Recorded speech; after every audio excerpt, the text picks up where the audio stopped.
খোকাবাবু মামার বাড়ি যাবে এবং মামার বাড়ি থেকে ফিরে এসে 1 মাস রাস্তায় থাকবে। হ্যাঁ, আমি অভিষেক বন্দ্যোপাধ্যায়ের কথাই বলছি। এবং কেন তিনি এই ধরনের ঘোষণা করলেন আর মামার বাড়ি বলতে কি, সেটাও আপনাদের কাছে আমি ওনারই একটা বক্তব্যের মধ্যে দিয়ে আগে একটু শুনিয়ে নিই। শুনুন। আমরা দিল্লিতে ইলেকশন কমিশনের অফিসে যাব, নির্বাচন সদনে গিয়ে আমাদের যা বলার বলবো, আর যদি এই লিস্ট না রিলিজ করা হয় ইলেকশন কমিশনের অফিস ঘেরাও হবে। আগামী 1 মাস আমি রাস্তায় থাকব।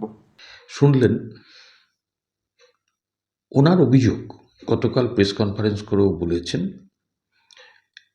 যে ভোটার লিস্টে যে এসআইআর হচ্ছে তাতে যে খসড়া তালিকা বেরিয়েছে সেখানে নাকি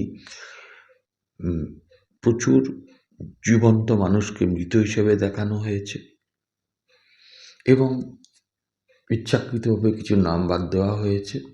আরে ভাই, ওটা তো খসড়া ভোটার তালিকা, তো পূর্ণাঙ্গটা বেরোক। আপনার দলের একজন সাংসদের বাড়ির তার মা, তার বোন, তার 2 ছেলে, তাদের হিয়ারিংয়ে ডাকা হয়েছিল, নাম বাদ গেছে। কেন? যথার্থ কারণ ইলেকশন কমিশন ওরা ওয়েবসাইটে দিয়ে দিয়েছে। ফর্ম ফিল আপ যদি কেউ ভুল করে তাহলে এমপি বলে কি ছাড়া হয় না? যাই হোক, এটাকেই সূত্র করে নানান ধরনের প্রোপাগান্ডা ছড়ানো হচ্ছে। এখন কেন মাইক্রো অবজারভার অন্যান্য রাজ্যে নেই, পশ্চিমবঙ্গে আসলো? আলবাত অন্যান্য রাজ্যে কিন্তু এই রাজ্যের সরকারের মতন এসআইআরকে নিয়ে কোনো সরকার, সে কংগ্রেস হোক, সিপিএম হোক, বিজেপি হোক, কোনো রাজ্য সরকার কিন্তু এই নোংরামোটা করছে না পশ্চিমবাংলায় যেভাবে নোংরামোটা হচ্ছে। দিনের পর দিন চিফ ইলেকশন অফিসারের অফিস অবরুদ্ধ, ঘেরাও করার হুমকি দিচ্ছেন, জনসভাগুলোতে মানুষ খেপাচ্ছেন আপনারা। সেই নিয়ে কিন্তু অন্য কোনো রাজ্য কিছু করছে না, খবরই পাওয়া যাচ্ছে না আমরা। তাহলে সেখানে দাঁড়িয়ে মাইক্রো অবজারভার তো অবশ্যই আসবে, এটা নির্বাচন কমিশনের প্রেরোগেটিভ। কোথায় মাইক্রো অবজারভার পাঠাবেন? অন্যান্য রাজ্যে আপনি ভাবতে পারেন ইউপিতে প্রায় 3 কোটির মতন লোকের নাম বাদ গেছে, আপনার গুজরাটে বাদ গেছে, বিভিন্ন রাজ্যে বাদ যাচ্ছে, আপনার তামিলনাড়ুতে বাদ গেছে। কই সেখানে তো কেউ আপনাদের মতন নাচছে না। আজকে এখানে যে সংখ্যক ভোটার বাদ হয়েছে সেটা মনে হয় অনেক কম বাদ হয়েছে। তো যাই হোক, উনি মামার বাড়ি যাবেন। মামার বাড়ি কিন্তু খুব মজার ব্যাপার, ওখানে কিন্তু সব আবদার মেটানো হয়, আবার বেশি তেড়িবেড়ি করলে কিন্তু আবার মামা বাড়িতে কিনচটটাও সঙ্গে ফ্রি পাওয়া যায়। এখন ওনারা যাবেন 31 তারিখ, একটা সময় দিয়ে আসবেন, সেই সময়টা পেরিয়ে গেলে ওনারা ঘেরাও করবেন ইলেকশন কমিশন অফিস। সেটা উনি করতেই পারেন, সেই কর্মসূচি নিন, তাড়াতাড়ি নিন। কারণ আমরা তো একবার দেখেছিলাম যে 100 দিনের কাজ নিয়ে এসে ফাইল টাইল কাঁধে করে নিয়ে আপনারা গেলেন, তারপরে পুলিশ এমনভাবে লাঠিচার্জ শুরু করলো, সে বড় বড় মোটা মোটা লাঠি, টিভিতে বসে দেখছিলাম। প্রত্যেকটা নেতা বা তাদের স্যাঙার যারা গিয়েছিল সে জুতো অবধি ফেলে পালিয়েছে, লাস্টে জুতোটা অবধি হাতে করে তোলার সময় পায়নি। তা জানি না ইলেকশন কমিশন এবারে ওনাদের কী দিয়ে আপ্যায়ন করবেন, যাক সেটা পরে দেখা যাবে। এখন ব্যাপারটা হচ্ছে যে আসলে অভিষেক বন্দ্যোপাধ্যায়রা ভয় পেয়ে গেছেন। এই ভয় পেয়ে গিয়ে ওনারা ইলেকশন অফিসে যাচ্ছেন। যদি ক্ষমতা থাকে আপনারা ভিডিও করান, কী কথাবার্তা হলো, কী কথা ইলেকশন কমিশনের কাছ থেকে শুনলেন, আমরা রাজ্যবাসী জানতে চাই। আপনি ওই ঘরের মধ্যে রুদ্ধদ্বারে বসে তারপরে বাইরে এসে প্রেস কনফারেন্সে পকেটে হাত দিয়ে ওই পাড়ার রকের মস্তানদের মতন হুমকি দেবেন, ওই সব করলে হবে না।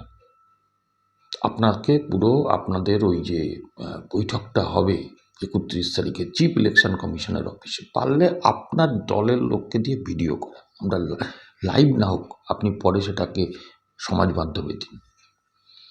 দেখুন, আসলে আপনাদের আমি যে কথাটা বলতে চাই সেটা হচ্ছে যে অভিষেক ব্যানার্জি, মমতা ব্যানার্জি এটা খেপে গেছে। তখন ওই একটা বিলাসবহুল বৈভবের মধ্যে দিয়ে একটা ওই রাজ্য জুড়ে উনি যাত্রা শুরু করবেন 2 তারিখ থেকে জানুয়ারিতে।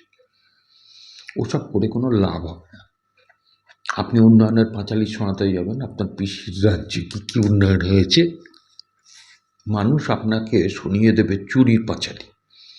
ওই অঞ্চলের যে অঞ্চলে যাবেন সেই অঞ্চলে আপনার নেতারা কত টাকা কাটমানি তুলেছে, কত টাকা তোলা তুলেছে, কত টাকা কোথা থেকে তুলেছে, এই সমস্ত কিছু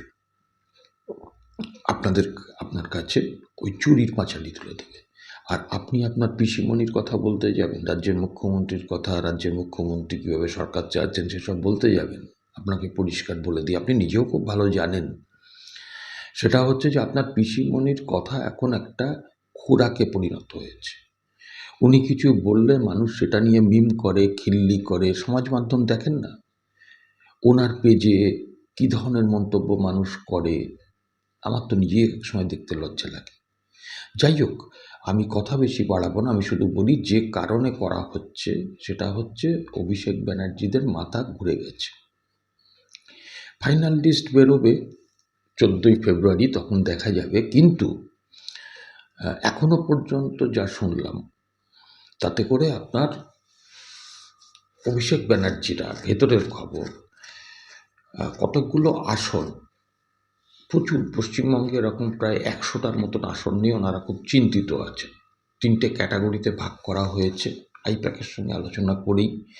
সেটা হচ্ছে একদম গ্রাম, মফস্বল আর শহর।